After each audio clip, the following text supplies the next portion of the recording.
Dujanovic. It was our top national story. KSL's top national story. Special coverage with Dave and Dujanovic. Right out of the gates this morning, the FBI issuing a warning to school districts across the entire country. Shore up your computer systems. Shore them up. Make sure you keep hackers out. Why? The Los Angeles School District just got victimized by hackers Labor Day weekend, and we're not quite sure what information they got away with. I do chuckle when I hear that kind of advice. Hey, shore it up. Tighten it up. What does that actually mean? Weren't the hatches battened down beforehand? What are we doing before? Like, how do you shore it up at this point? Earl Foote of Nexus IT. I think there's lots of things that school districts have got to be aware of. One of it is they've got to do update and shore up potential patches that are out there. They haven't done that. They need to get on that.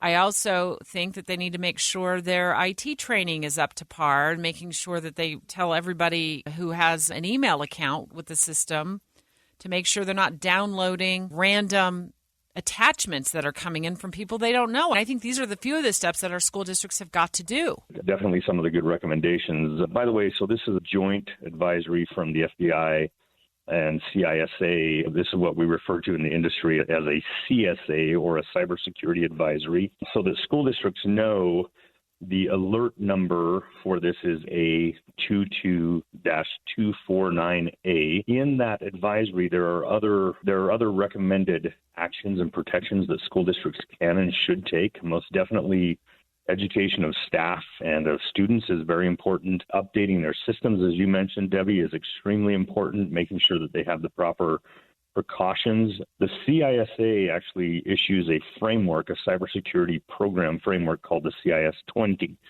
That's another thing that school districts can do in this situation. Maybe to provide a little more context to the alert, there is a specific hacking group called Vice Society. They're a ruthless double extortion hacking group that emerged in 2021.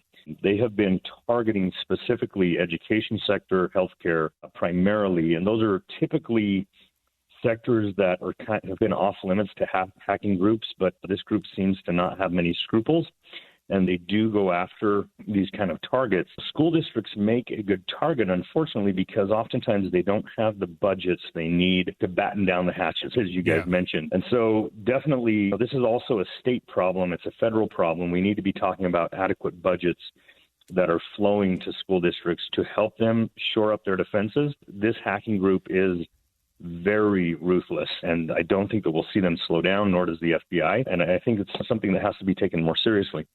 Did you say double extortionists?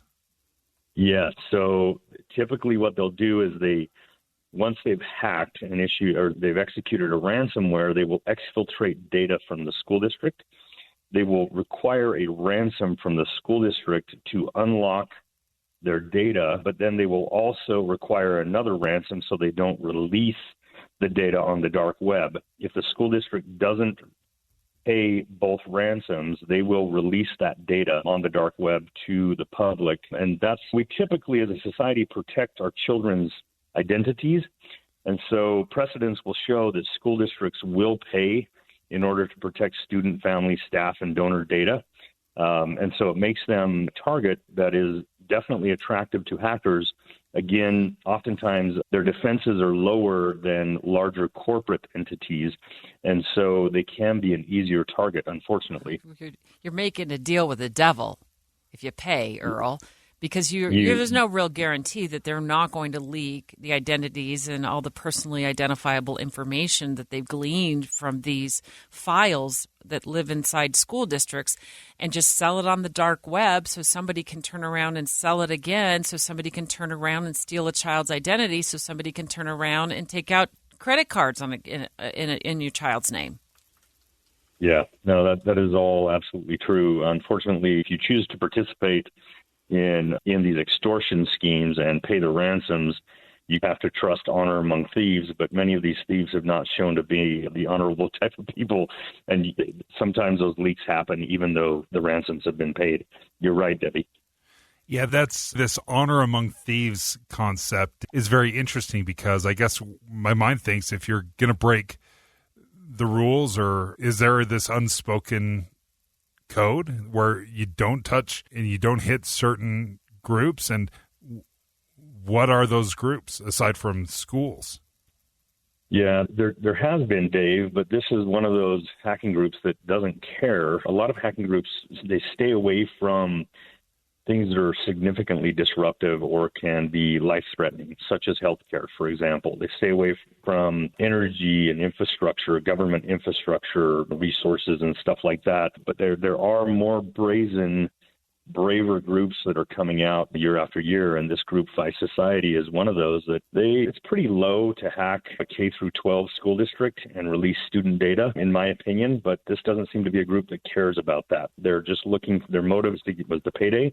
It's the money for the ransom, and they know that they're going after vulnerable targets that are sensitive and that we care about, and they most definitely exploit that. Earl, we're unfortunately about out of time, but you are the IT expert we go to. Give us the 30-second Reader's Digest version of what parents need to do to make sure their kids' identity is kept safe at all times, no matter what the circumstances. Yeah, first of all, most parents currently are in corporate cyber training programs at work. I would most definitely recommend that they bring that information home and train their own kids on how to recognize and avoid threats. You can implement identity monitoring for your children as well.